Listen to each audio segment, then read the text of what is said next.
রাত পোহালেই শুরু হচ্ছে মহালয়া। বাঙালি সনাতন ধর্মাবলম্বীদের সবচেয়ে বড় ধর্মীয় উৎসব শারদীয় দুর্গা উৎসবের পুণ্যলগ্ন শুভ মহালয়া। এদিন থেকেই শুরু হয় দেবীপক্ষের শ্রী শ্রী চণ্ডীপাঠের মধ্য দিয়ে দেবী দুর্গার আবাহনী মহালয়া হিসেবে পরিচিত।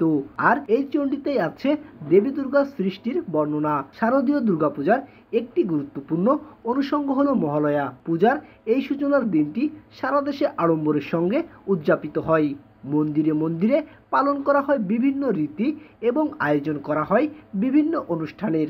মহালয়ার দিন সকাল ভোরবেলায় উঠে মহালয়া দেখব দেবীপক্ষের আগমন।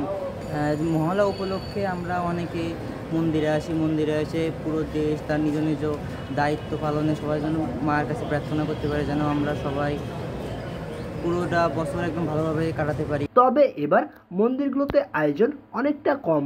মন্দিরের সাথে সংশ্লিষ্ট অনেকেই বলছেন দেশে পরিবর্তিত পরিস্থিতির কারণে অনেকে ভীত। এ কারণেই এবার মহালয়াকে ঘিরে আয়োজন অনেকটা কম। দেবীপক্ষের সূচনা মহালয়া দিয়েই আমাদের অনুষ্ঠান শুরু হয়। তো মহালয়া এবং অমাবস্যায় আমাদের মায়ের কালী মায়ের পূজা হবে এখানে, এবং এখানে অনেক ভক্তবৃন্দের উপস্থিতি থাকবে। তাদেরকে আমরা পূজা শেষে প্রসাদ বিতরণ করব তাদের মাঝে। তারপরেও মহালয়াকে কেন্দ্র করে মন্দিরগুলো বিভিন্ন আয়োজন করছে। ভোর থেকে শুরু হবে আনুষ্ঠানিকতা, হবে মহালয়ার ঘট স্থাপন ও বিশেষ পূজা অনুষ্ঠান। এরপর সাংস্কৃতিক অনুষ্ঠান হবে।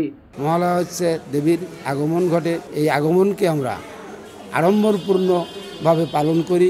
বর্তমান দেশকাল অবস্থার ভিত্তিতে এবার আমাদের সেই মানসিকতা নাই যেতে আমরা সেই আড়ম্বরপূর্ণভাবে মহালয়া উদযাপন করব। তারপরও যতটুকু সম্ভব আমরা চেষ্টা করব মহালয়াকে প্রাণবন্ত করে তোলার জন্য, যাতে মানুষের মনের দুর্গতি বা দুর্দশার থেকে আমরা এই মার আগমনকে আমরা স্মরণ করে রাখতে পারি।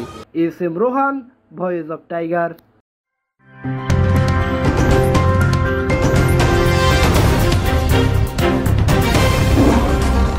Voice of Tiger.